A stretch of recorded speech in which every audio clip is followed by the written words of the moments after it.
Salut Thomas, Salut. ça va? Ouais, bien et toi? Oui, alors du coup, tu es venu, j'espère, avec un jean 1083. Bah oui, je porte plus que ça. Ok, alors du coup, c'est quoi 1083 pour ceux qui connaissent pas? Alors 1083, c'est une marque de jeans et de baskets relocalisée à moins de 1083 km de chez toi où tu habites en France. C'est la diagonale qui sépare les deux villes les plus éloignées de l'Hexagone. Ça va de Menton au sud-est à Porspoder, c'est un petit village au nord de Brest. Et donc notre démarche, c'est de fabriquer des jeans et des baskets à moins de 1083 km de chez vous, où que vous habitiez en France. Et moi, j'avais fait une vidéo sur 1083 et je disais que c'est le jean qui ne part jamais à la poubelle. Est-ce que tu peux nous en dire un peu plus sur cette notion justement de recyclabilité, etc. Ouais, bah en fait, déjà ce qui est intéressant dans le denim, dans le jean, c'est que c'est un produit qui a une durabilité émotionnelle très forte. Quand on pense résistance des vêtements, on pense beaucoup à la durabilité matérielle. Et en fait, quand on regarde nos étagères, nos armoires, finalement, on a plein de vêtements en bon état qu'on n'a pas eu le temps d'user parce qu'on n'était pas attaché à eux. Et finalement, beaucoup des vêtements jetés sont en bon état. Et les vêtements qu'on aime le plus sont ceux qu'on va user le plus. Et en fait, ça c'est une bonne nouvelle, ça veut dire qu'en fait, la durabilité émotionnelle est plus importante que la durabilité matérielle. Et dans le jean, ce qui est cool, c'est que la durabilité émotionnelle d'un jean est très longue, à tel point qu'on peut aimer des jeans usés, tellement qu'on va les acheter neufs déjà usés, c'est les fameux jeans délavés. Et donc ça veut dire déjà que le jean, c'est un produit qui est très adapté au temps très long. Et en plus, c'est un produit qui est monomatière. C'est beaucoup du coton, c'est beaucoup bleu. Et donc en fait, comme tout déchet, quand il est homogène, c'est plus facile à le recycler que quand c'est un déchet hétérogène. Et donc on a développé deux jeans un peu spécifiques. Un jean qu'on appelle le jean infini, qui est vendu avec une consigne pour le récupérer en fin de vie, pour refaire un jean avec. Et en 2023, donc nous on a 10 ans, enfin on a 11 ans cette année, mais l'an dernier on avait 10 ans. Et pour les 10 ans de l'entreprise, on a fait le premier jean 100% français de A à Z, dont le coton est pour moitié cultivé en France, dans la Drôme et dans le Gers, et pour moitié issu du recyclage des vieux jeans de nos clients.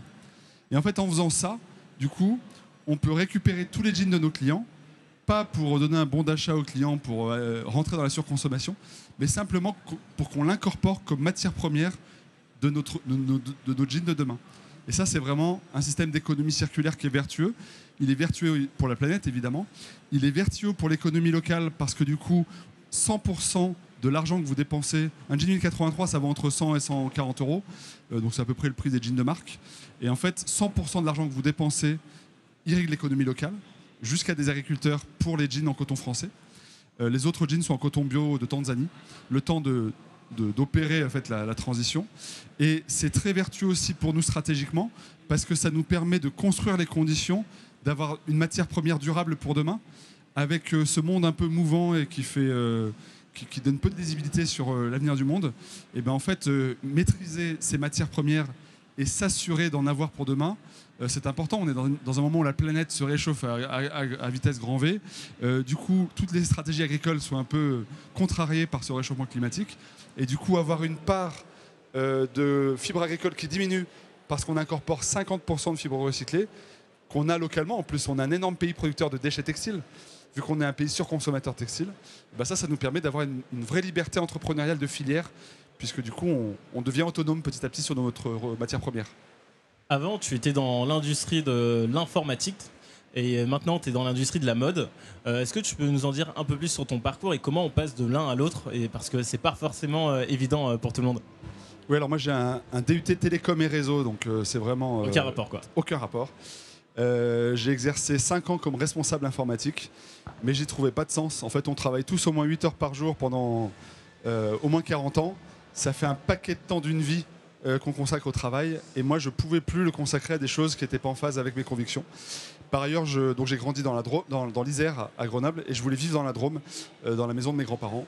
Et donc j'ai transformé une maison de famille en magasin de vêtements bioéquitables, parce que cette maison était en face d'un grand centre commercial qui vendait du déstockage de mode. Ça s'appelle Marc Avenue. Et en fait, en face de Marc Avenue, donc en 2007, j'ai ouvert une boutique de vêtements bioéquitables. Et puis donc j'ai appris l'entrepreneuriat, la mode, le commerce avec cette boutique.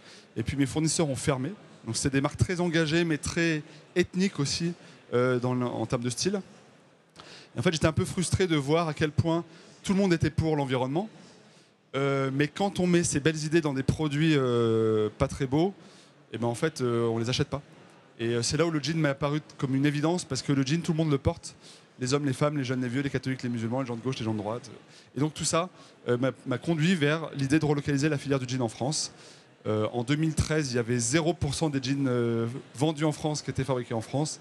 Là, avec mes confrères, les autres marques de jeans françaises, on est à 0,15%, c'est pas grand-chose encore. Et on en représente un peu plus de la moitié, nous, 1083. Incroyable. Ok. Et dernière question, tu le sais, le thème cette année, c'est le progrès. Ça signifie quoi pour toi, le progrès? Alors, j'ai un problème avec le progrès, c'est qu'en fait, je trouve qu'il n'a pas de nom aujourd'hui. Pour les défenseurs du commun, il y a eu le communisme qui théorisait, qui portait leur idée. Ensuite, il y a eu le socialisme pour ceux qui défendaient le social, puis le capitalisme pour ceux qui défendaient le capital. Et là, en fait, on n'a pas de isme.